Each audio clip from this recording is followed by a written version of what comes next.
very pleasant evening to you out there. Thank you for joining us on another edition of the program National Talk on ECWA Television International.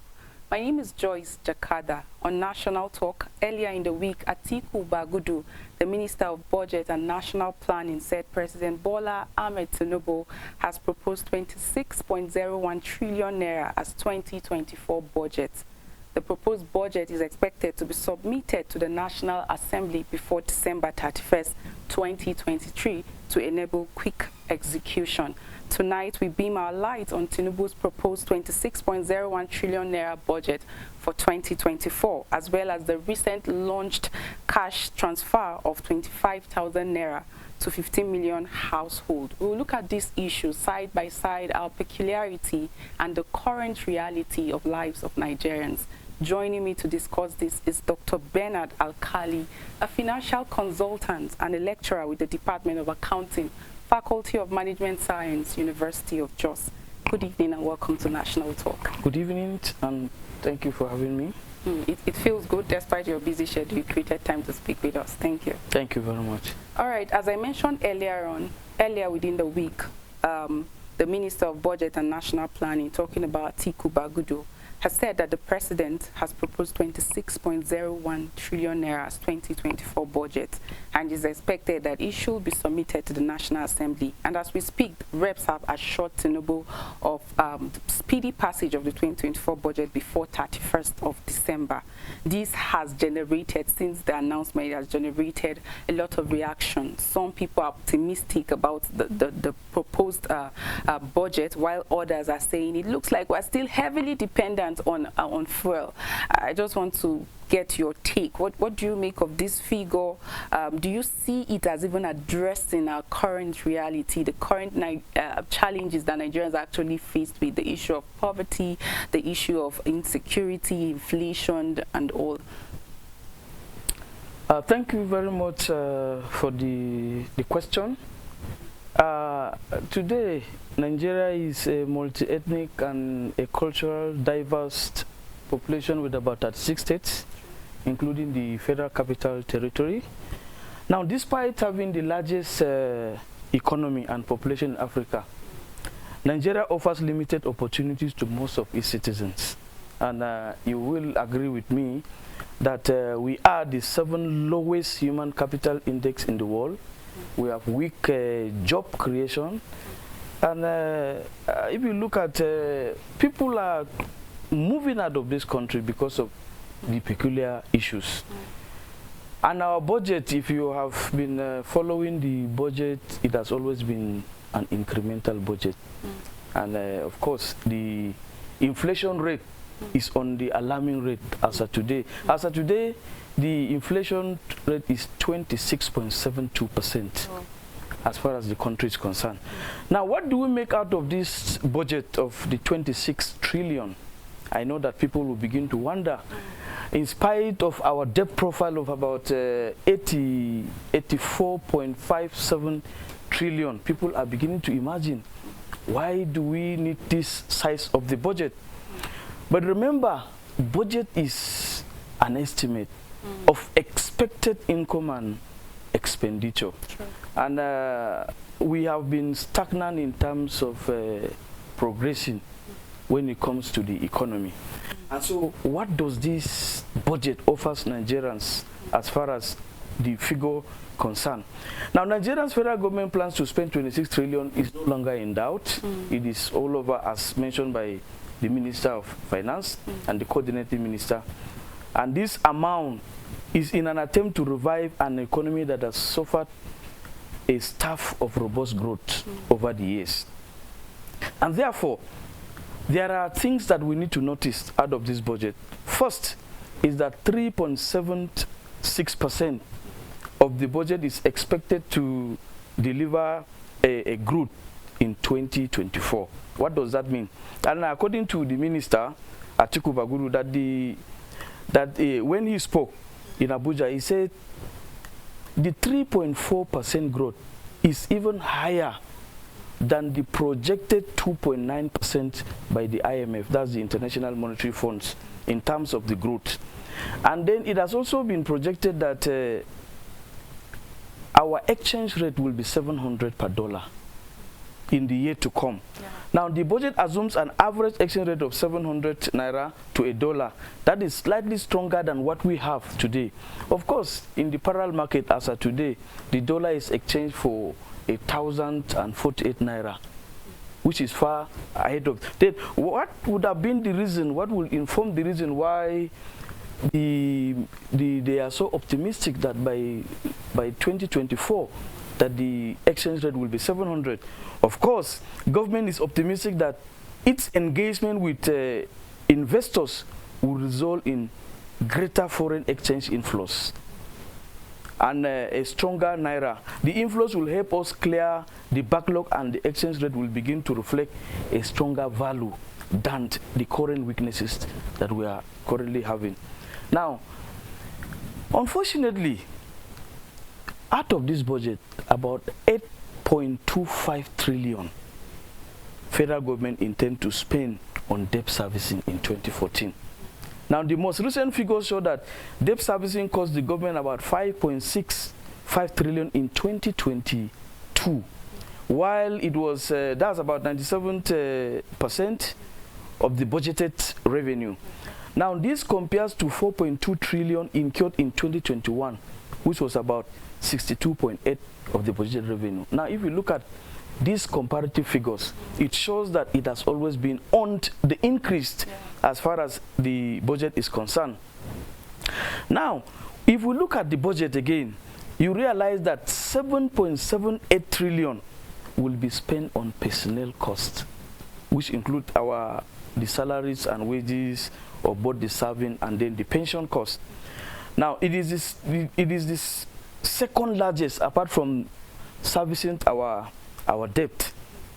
That's within the year. And then we also have 1.78 million, which is aimed to achieve oil production of target of 1.78 million barrels per day in the 2024 budget. That marks 21% increase from the current production level. Now, government is looking at the possibility of trying to put more securities to reduce the oil theft. If you look at historically, Nigeria is one country that has been associated with oil theft. It is a national asset and it's meant for everyone. And for people to engage in such, it is for the government to look at it critically and then begin to prosecute those who are involved. I was going to ask you about that, because for me personally, it has been an issue of concern, the issue of crude oil theft. Like, it has lived with us for years. We've seen that how that year in, year out, when an administration comes, another comes, committees are being said to look into the issue, yet nobody is being nabbed. And then most of the vessels that you see that are being caught are large vessels. That is to say, this thing is not perpetrated by just some random individual. It means that some big players are actually involved. So if we keep like the budget year in, year out is more like on the increase, and then we are looking at internally, we have some things that are supposed to be source of revenue to us, yet we always lose them to theft, and then nothing is being done. Like, are you worried, are you concerned about this issue of crude oil theft? I mean, in terms of nabbing the perpetrators, like, how can this help? My dear sister, Nigeria is a country of many possibilities, and it is a very sad commentary that you know, when government comes, it is assumed that the people in power own Nigeria, and the way they want to administer Nigeria, the Nigerians are at the mercy of those who actually administered because they are custodian as far as the resources is concerned. Now, if you look at the scale at which this crude oil have been stolen in the past, you will understand that there is a conspiracy of theory. Definitely, the people are known. But of course, I do want to believe, in my opinion, that these are people who are also in government. You could remember when this government came in power, one of the repentant militant in the past mentioned it openly that even the military are involved.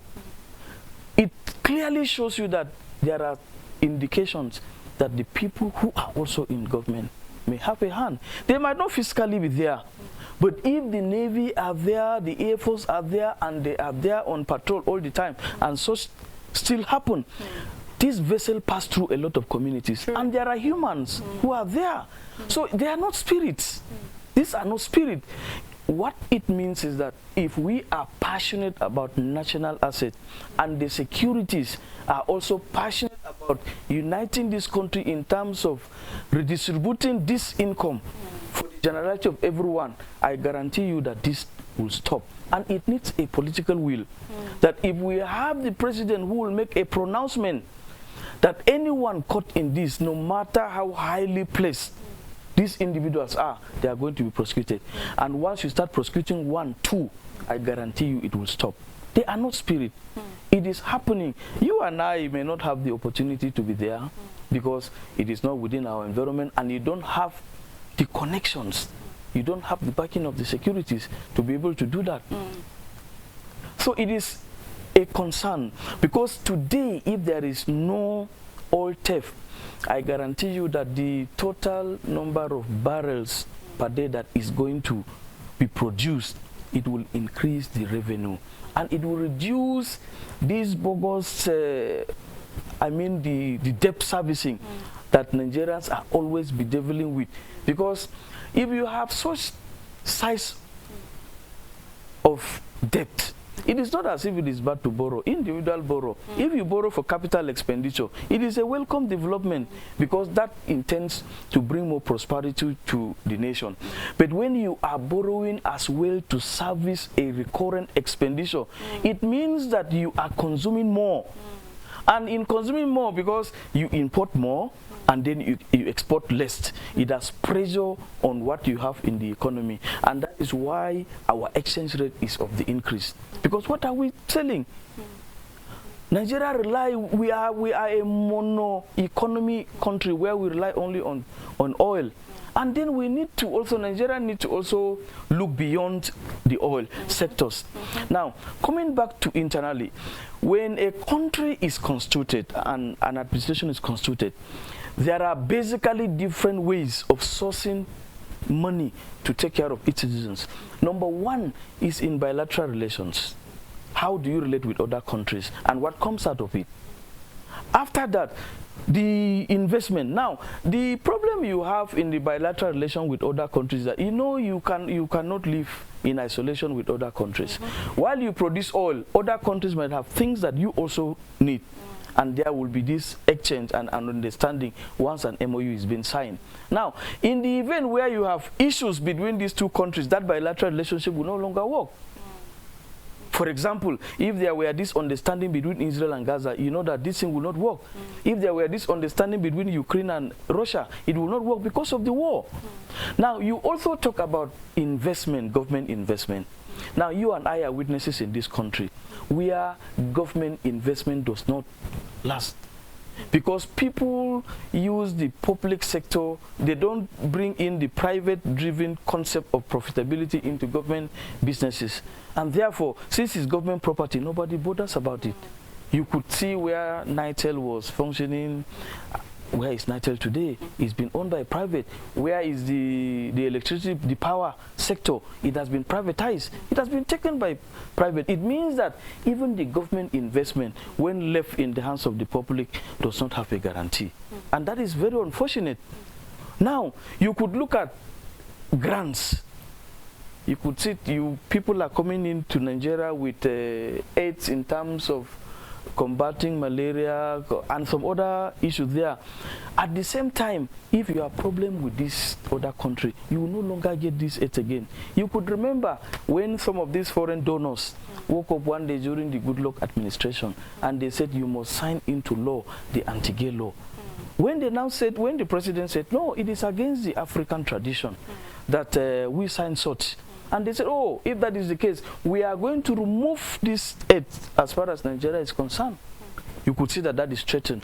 Now we have the fourth one, which is in terms of taxation. Now in tax, you are taxing within yourself. Now if you look at our tax potentials, we have not explored up to 60%, in my opinion. Even government among government does not even pay tax. If you want to examine the fact about taxation, now you look at, we are crying in terms of income, and we rely only on oil. What you are being paid, have you also paid tax? That is what we call the payee, pay as you earn. Now, the Plateau State government... about paying of tax, of course, if you're considering generating that internally, yes, tax and all of that to finance the non-oil revenue, we classify them as non-oil revenue. Okay, now you know it has been said for every 100 person in Nigeria, you have like 63, going by research, like 63 persons that are multidimensionally poor. Is it the poor people that are going to be taxed, or remittances from existing businesses? Now, you see, it is such that when you talk about payee, you must be engaged by government for you to pay your payee. Now, payee means that employees who are resident, assuming the payee within the Plateau state, once you are resident on the Plateau, you are expected to pay your payee with the Plateau State government. Now, let's take for example, ITF is a federal government establishment. It's expected that anyone who works and stay in Plateau, at the end of every month when you are paid your salary, you remit the payee to the Board of Internal Revenue. How many people are paying this? Now, even the state-owned institutions, you are expected to remit all this payee as at when due. How many people are remitting this? You see, people concentrate more on businesses and allow some of the silent areas where we are also supposed to generate more revenue. It is not in the big amount you look at, but by the time you put together, even if someone is contributing 1 naira, it is for you to drag the person in question into tax net. The question is, what corporate social responsibility have you demonstrated to this person to be able to encourage him pay tax? Exactly. Because there are factors. You talked about political will earlier on. Exactly. And then what example, you also mentioned government institutions too, very well, not even remitting. Yes. Then how do you even follow up on individuals like exactly to ensure that the issue of corruption, some people, we see how that if people that are supposed to aid people to remit taxes go and like just sort me and that settles it. But back to the proposed 2024 budget, the projection is in terms of inflation. Yes. As at September, the inflation rate is at 26%. That's and right. As we speak right now, you mentioned the fact that it's 26.72%. Yes. And now the proposed budget is looking at, as at 2024, bringing it to 21%. How realistic is this? Now, you see, when government is deliberate about creating a conducive atmosphere for businesses to strive, when we consume more of our local thing, what causes inflation? When most of your things have been imported, the pressure is on dollar.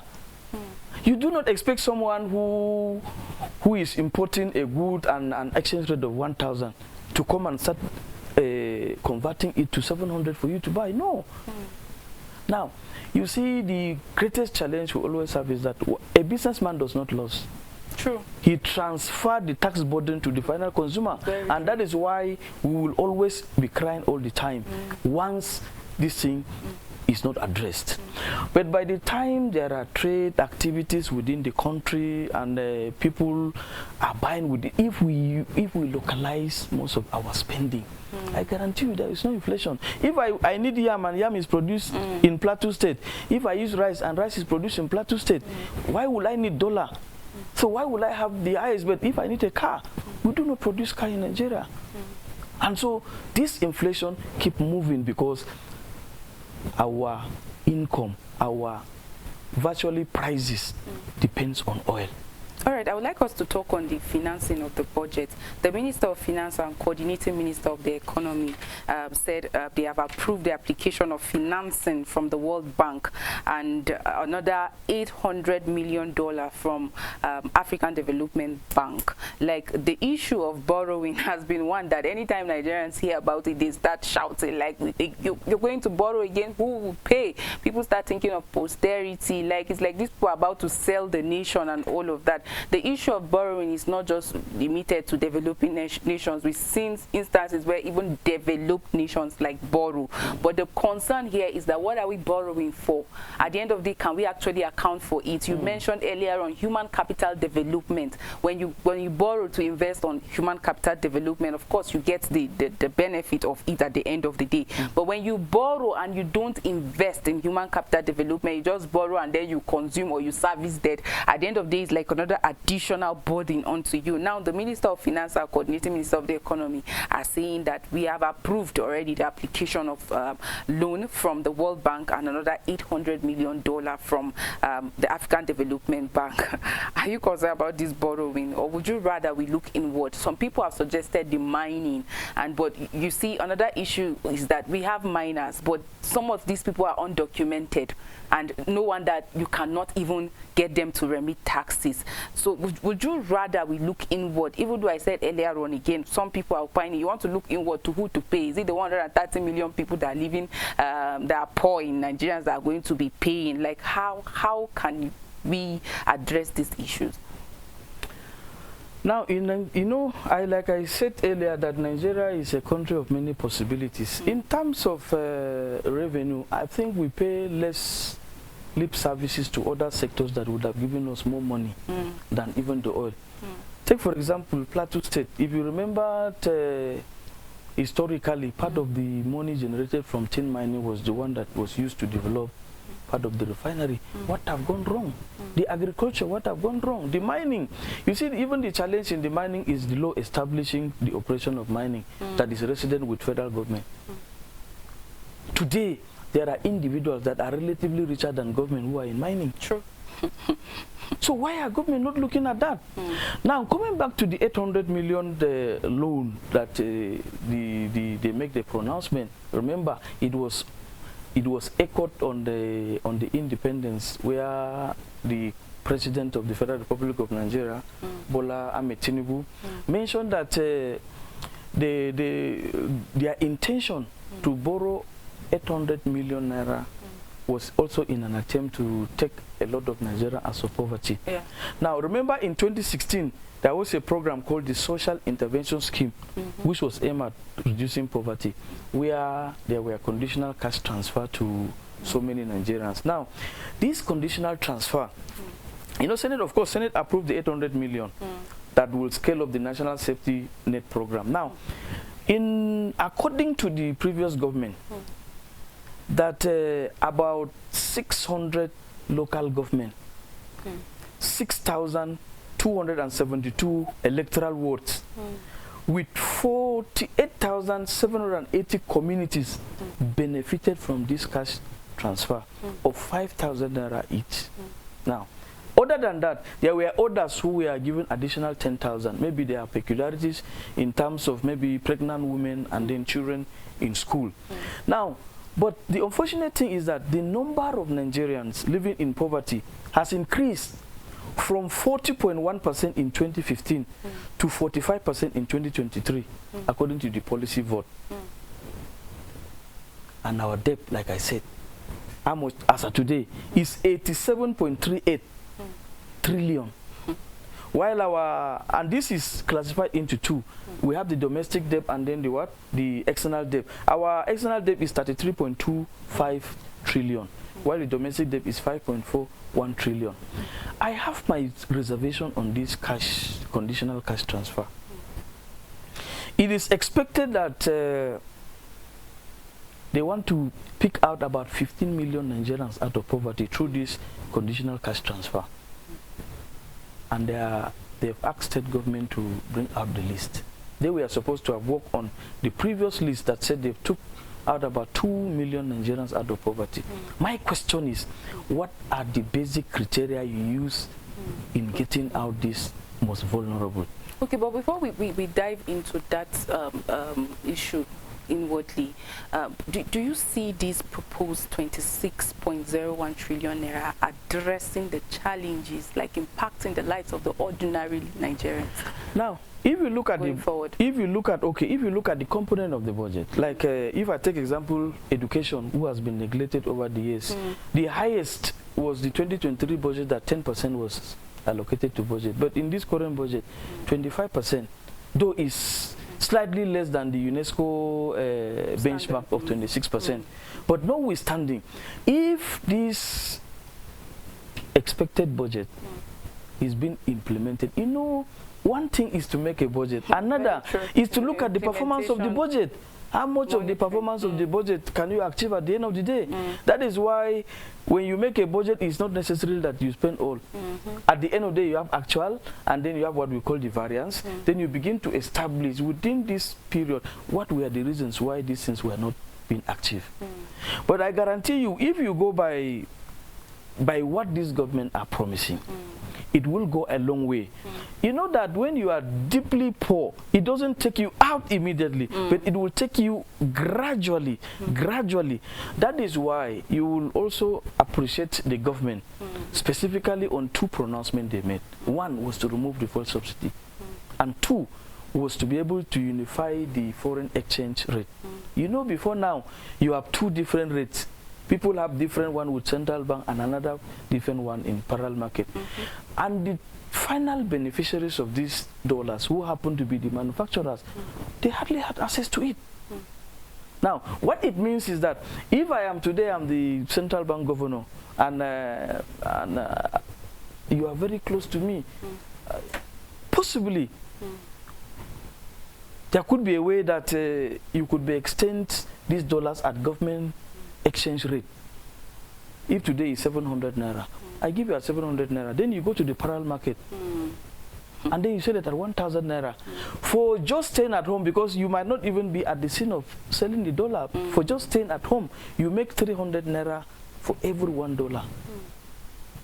Now, what it means is that there are people who are at home eating from Nigerian treasury without actually working for it. But now, today, if you have a uniform exchange rate, no one. That undue privileges have been taken out from Nigerians. From your explanation, it looks like there's actually hope. There's a bit of optimism. Very, very well, based on this.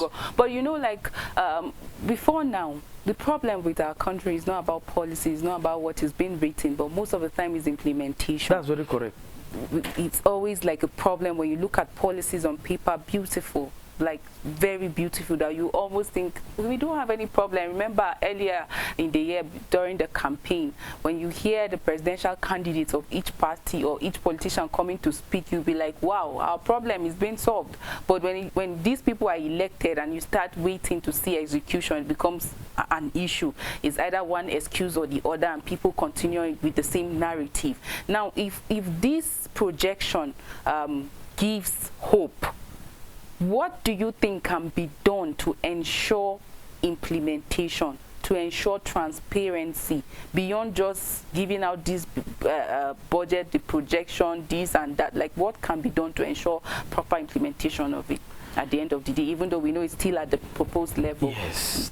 Now, if this budget at the end of the day is being passed by both National Assembly, it is one budget that is expected to relatively take gradually, let me take it that way, take Nigeria out of poverty. You know, the challenges we have is the inflation, unemployment, poverty. These are macroeconomic situations.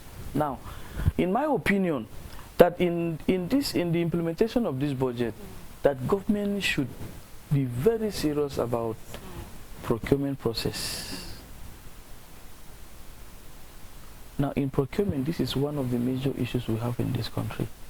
That in as much as we have this 26 trillion mentioned in the budget, apart from the recurrent expenditure that is meant to service salaries and other pensions, when you talk about capital expenditure, how much of this amount actually goes into the capital budget? The challenge we have in this country is the procurement process, where prices of things are inflated, deliberately inflated.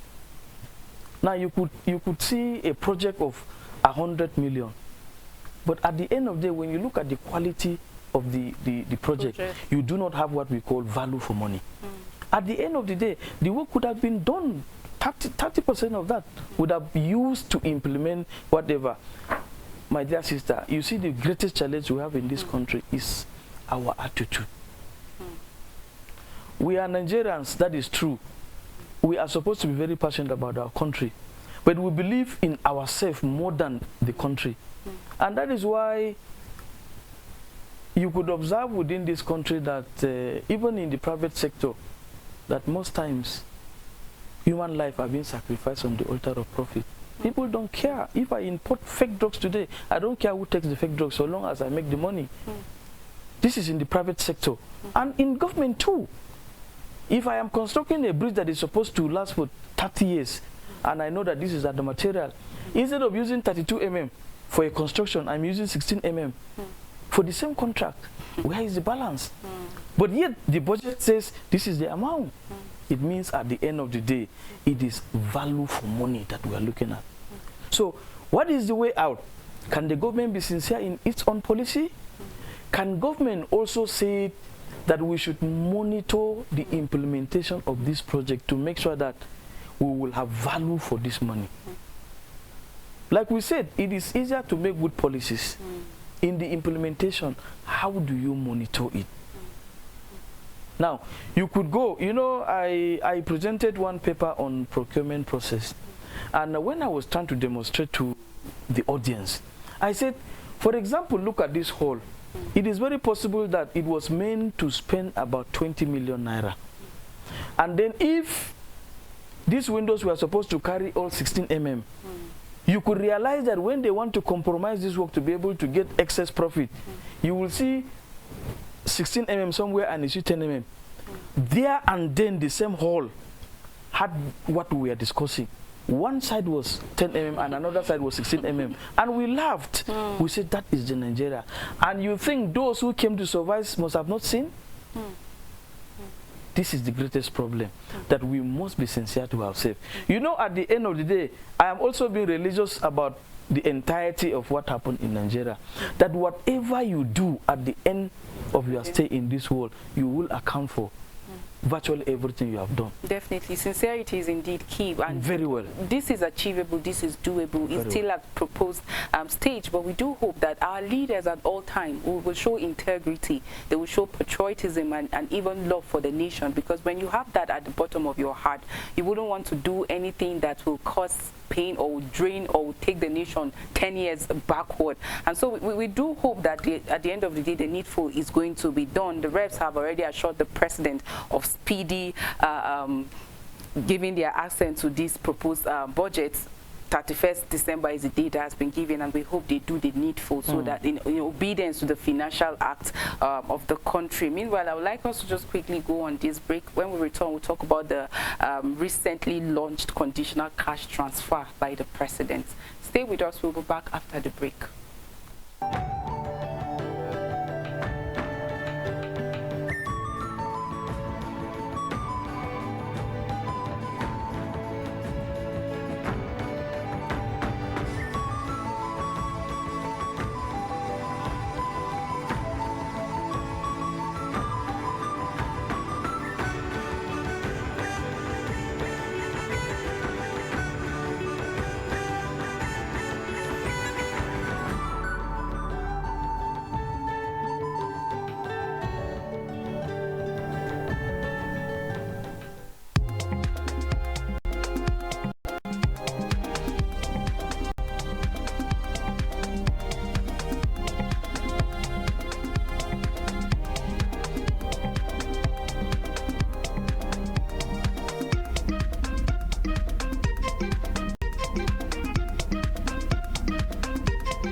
Thank you for staying with us. In case you're just joining us, this is National Talk here on ECWA Television International. We have been discussing Tinubu's proposed 26.01 trillion naira 2024 budget, the feasibility, the viability, vis-a-vis our peculiarity and the current reality that Nigerians are faced with. On Tuesday, President Bola Ahmed Tinubu launched a conditional cash transfer initiative targeting more than 61 million vulnerable Nigerians for the post-fuel subsidy removal relief. The conditional cash transfer initiative, which will give monthly 25,000 naira cash support to 15 million households nationwide is expected to go nothing less than 1.25 trillion naira. President Tinubu, who was represented by Secretary to the Government of the Federation, George Akume, described the launch as a statement of his administration's commitment to poverty alleviation. It is my pleasure to welcome you all on this day, the commemoration of the International Day for the Eradication of Poverty.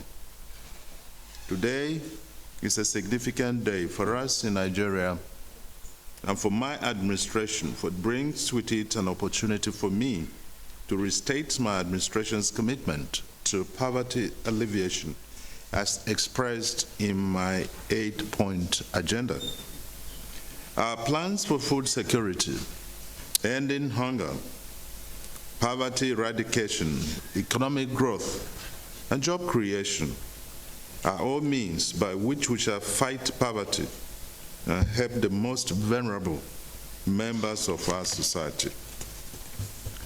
In this vital pursuit, we have already taken several important steps, including 1, restructuring of the Ministry of Humanitarian Affairs to include poverty alleviation and providing the policy framework for an aggressive poverty alleviation drive in Nigeria. 2, developing the renewed hope agenda for humanitarian response and poverty alleviation, which is a 7-year roadmap for poverty alleviation in Nigeria.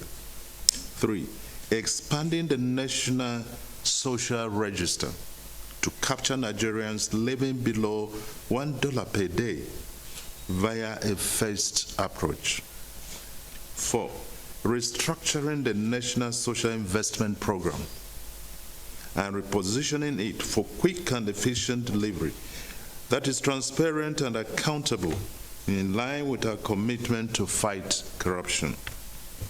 And 5, partnering with the World Bank Group and other development partners to implement conditional cash transfers, business grants, and other forms of support for the most vulnerable households via the National Social Safety Network Expansion Program. My government will lead from the front in seeking to ensure that all Nigerians have decent opportunities for dignified work and sustained social protection.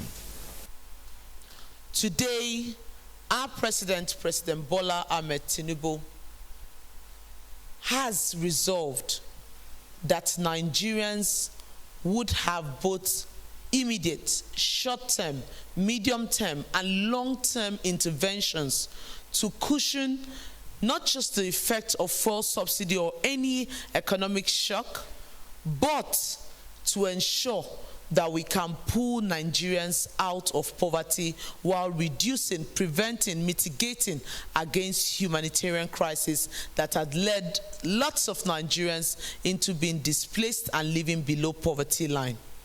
He today is matching words with actions.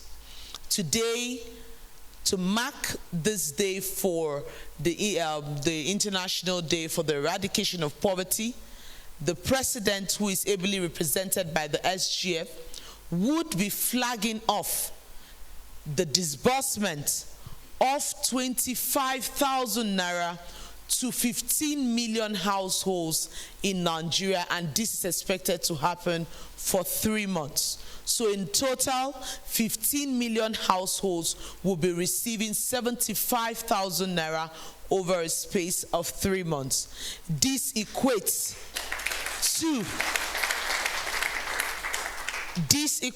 to about 61 million Nigerians directly benefiting from the conditional cash transfer. 75,000 naira, it's enough to start a small-scale business. I'll give you an example.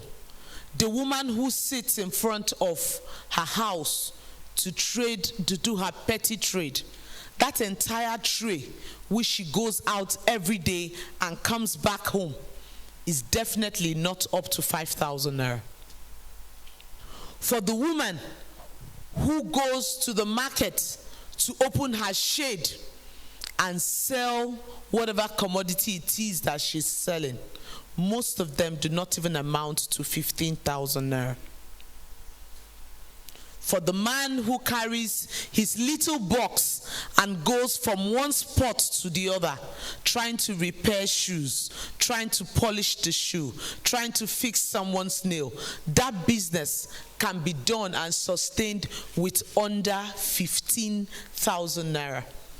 But here the president is not offering Nigerians even a 15,000 naira, but a 75,000 naira to boost their economic activities, put food on their table, ensure that their children have access to at least the basic education, ensure that families can have access to quality basic health care, ensure that people have the spending power to be able to fend for themselves and their household.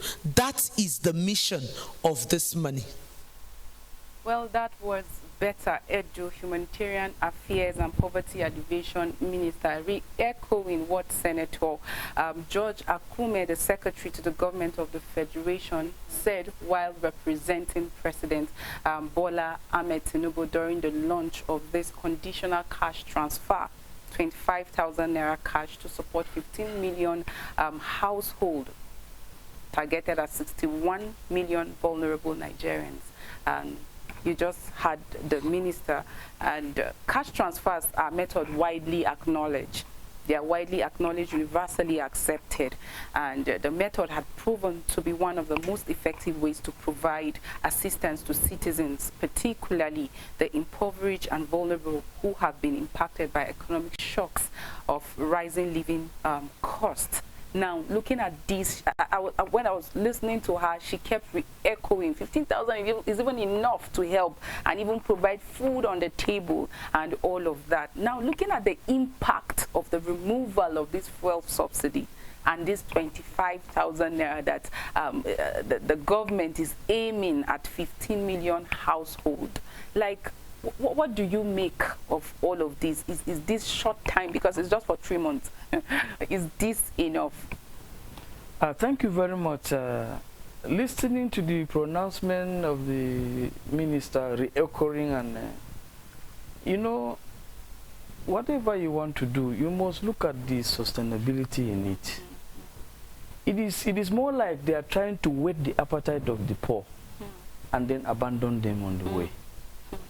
It is actually unfortunate that in the first place, if you look at the way, I agree that it is widely acceptable, widely acknowledged, the cash transfer.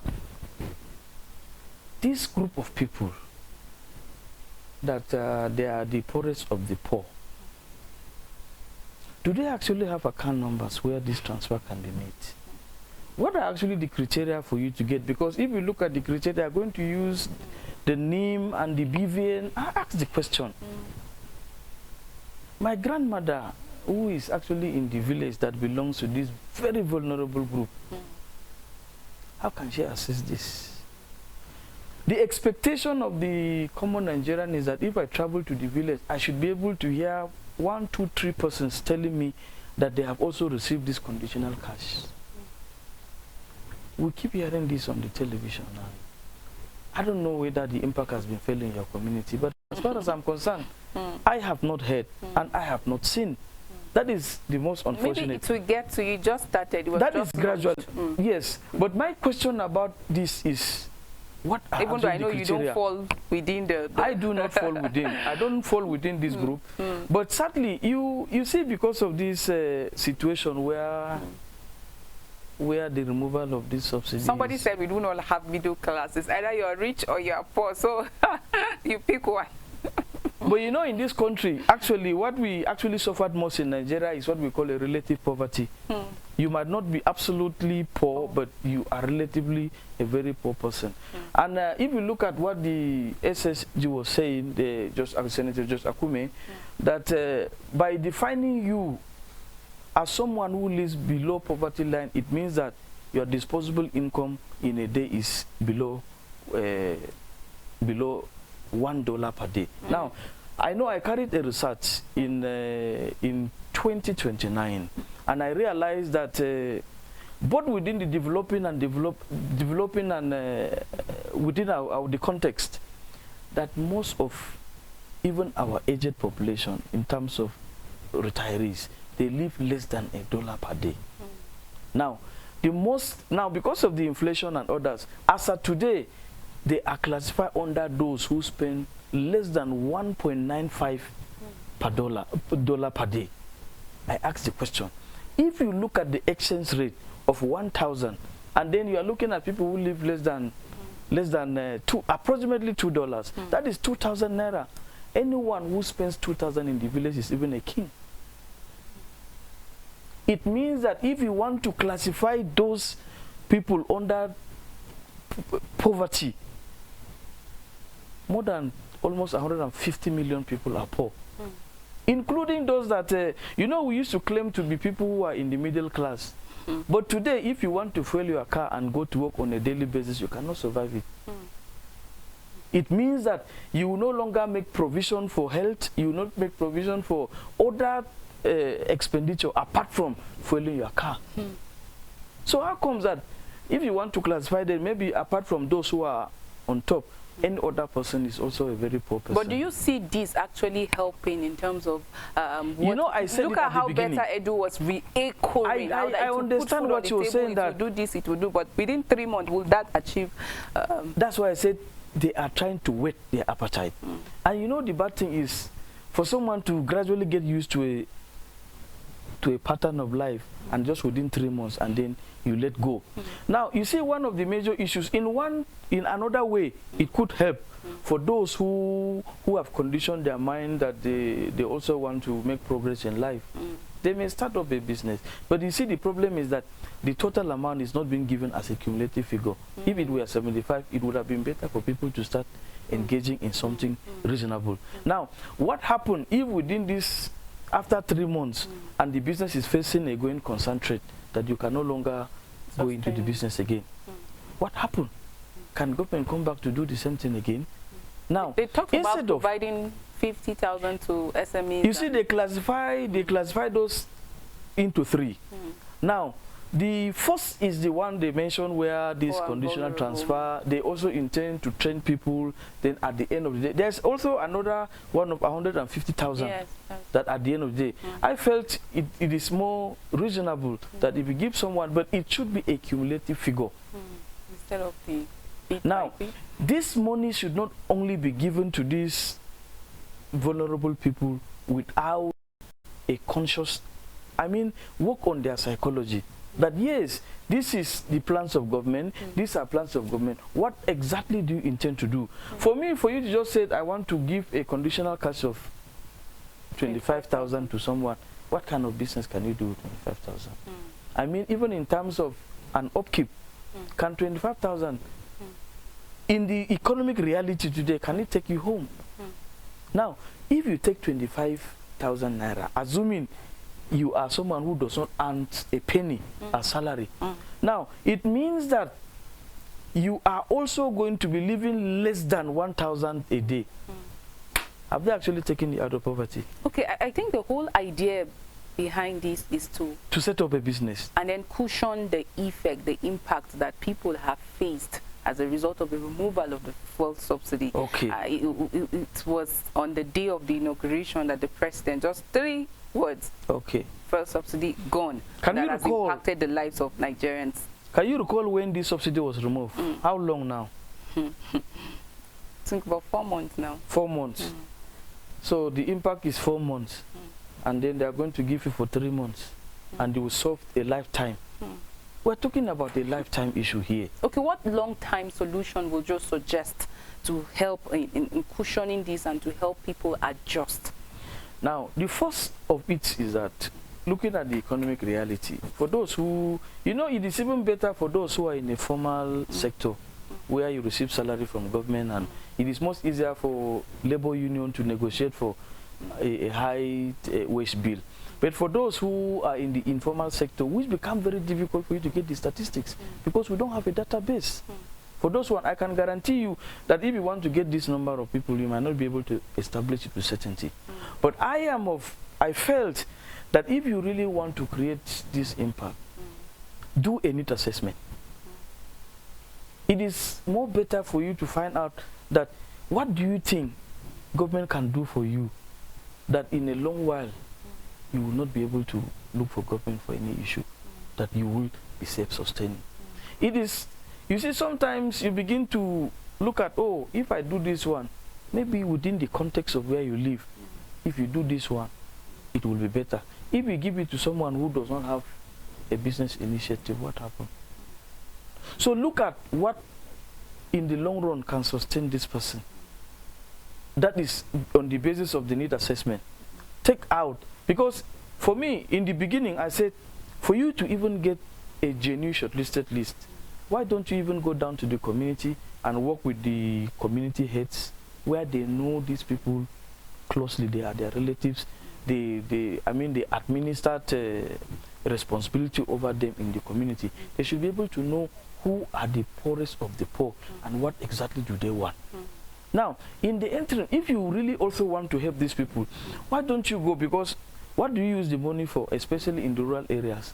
Maybe for medical, for, you know, go to the hospital, empower the community health, and said, this class of people, anytime they come for treatment, is free.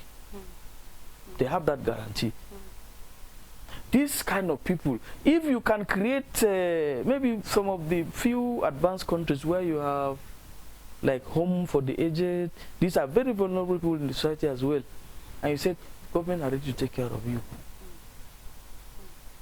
and then on the either on the monthly basis, government should also make a, what do you call it, make a provision. Since we can excuse me, since we can make provision for a conditional cash transfer, can we also look at it from the perspective of, oh, these are very vulnerable people, and we do not think that in 3 months we can take them out of this. Can we look at an amount that can easily be managed by these people, and we say, let's be making this provision on a monthly basis? You know, personally, beyond cash, I've oftentimes had to just reflect on this. When it comes to the removal of first subsidy, when during the back and forth NLC and then the government, it's always about increase this. So you think about the impact that cash flow in the society is going to. We were talking inflation and all of that. But then, why can't the government be deliberate about making services accessible? We're talking about poor and vulnerable. When you go currently, part of the reason why the removal was made was, okay, some few individuals are hiding under subsidy and are just harnessing the wealth of the nation to themselves. Okay, if we're just spending a humongous amount of money on subsidy at the detriment of other sectors like education, health, electricity and other, why not remove it so that other sectors can also breathe? But it looks like obviously the removal has impacted other sectors. When it comes to transportation, there is increase, not just 100%, but 200 and even 300%. When you go to the market, cost of goods, cost of services have increased, not just by 100%. You go to, and you can, as at now, you can still not be able to determine price of a particular item. When you go today, you go back to the market, is a whole different thing. Before now, just last month, there was back and forth about charges in our higher institution within Nigerians. Ooh, we are talking about poor and vulnerable. These are people that are still struggling, trying to send their children to school. Now, at the end of the day, their children have to drop out from the school. At the end of the day, these people cannot even access even healthcare services. At the end of the day, even when these people farm, how do they transport it? because we're talking about increase also in transportation. Do they, before now we kept talking about, oh, government doing the needful, providing dividends of democracy, like things like road, accessible road. These people are farmers. The average rural dweller is a farmer. Provide accessible road for them. They are just asking for the basis. Let's have healthcare facilities. But as it is, everything has also increased. Like in terms of charges, we've had out over time the government have come out to say, oh, we do, tuition fees still remain free, but charges have increased. How can this money that Better Edu, the Minister of Humanitarian Affairs and Poverty Alleviation, boasting about that, oh, instead of even 15,000, the president is giving 25,000. It can help you start up a business and even feed yourself. I was just thinking, 25,000 in this our current reality, you will start up a business and even feed yourself. Like, how sustainable is this? So I think personally, beyond even this cash, how many of these people that at the end of the day, the poor and vulnerable are going to get this cash transfer, and they will still need to go to access health facilities. They will still need to send their children to school. How can they actually get all of this? I think it's just a deliberate effort. You talk about political will. How have we been even able to deal with the corrupt people amongst us? Or is it because they're in my party, I just cover them, and that is just, when another party comes in, they fight them? It's just like a fight of interest and all of that. Our time is actually fast spent. But looking at governance, over the months, like the past few months, Nigerians, since the removal, have actually been faced with real hardship. When it was before now 3 square meters, some 011, but now it's like when you get the one, you should be okay, because it's something that people even find hard to actually access right now. What would be your final advice, let's say your advice to the government and even to Nigerians out there, because governance is collective responsibility. If we fold our arms and just watch, then everything that comes our way, we have to actually take it like that. So let me get your final take on that. All right, you see, the removal of fuel subsidy in its real sense is actually a welcome development as far as this country is concerned. Now, we are experiencing this for the first time in this part of the world. That is why it's looking very new. But in some part of these African countries, this has actually been an ongoing thing.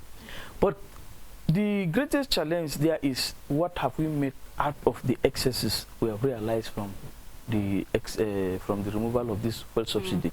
Because before now, you realize that because Nigeria is like, corruption is actually part of us, to say the least, that people can be given allocation for fuel subsidy. They will spend the money and they will not even import the oil in the first place. Now, you see the removal, I know people say that it was not timely because you would have put our refineries working before you now said, it's unfortunate that we do have the crude oil, but it has to be taken out of this country to be refined, and then we now buy it from them again. I mean, it's crazy. By the time we locally refine our crude oil, we should be able to determine the prices of this. Now, looking at, I said that we should be able to look at the need assessment for those very vulnerable people in the village. Now, if we say they are farmers, can government try its best to make sure they reduce the workings of the middleman? You realize that the middleman makes more money than even the farmer at the end of the day. Very true. You suffered at the end of the day, you cannot get value for what you have done. And then the middleman who stays in city buys your things and make more profit. Can government come in and make sure that they create a market where these people will get they will get those who buy this thing directly and eliminate the third-party issues? And in terms of education, why can government now say, oh, we are trying to assist these most vulnerable people? Can we say we should give them free education? Free education for all, free health care.